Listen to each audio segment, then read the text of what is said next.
৯ বছর পর অনুষ্ঠিত হচ্ছে কিশোরগঞ্জ জেলা বিএনপি ত্রিবার্ষিক সম্মেলন। এতে ভার্চুয়ালি যোগ দেবেন দলের ভারপ্রাপ্ত চেয়ারম্যান তারেক রহমান। সম্মেলন স্থলে আছেন রিপোর্টার মুরসালিন হক জুনায়েদ। আমরা সরাসরি যুক্ত হব তার সঙ্গে।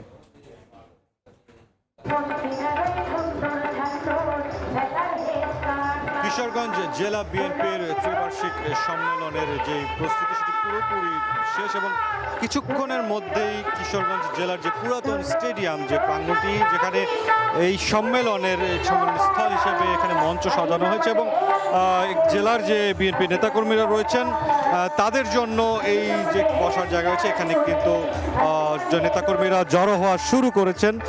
কাউন্সিলর এবং ডেলিগেটরাও শুরু করেছেন, এখানে এসে পৌঁছেছেন।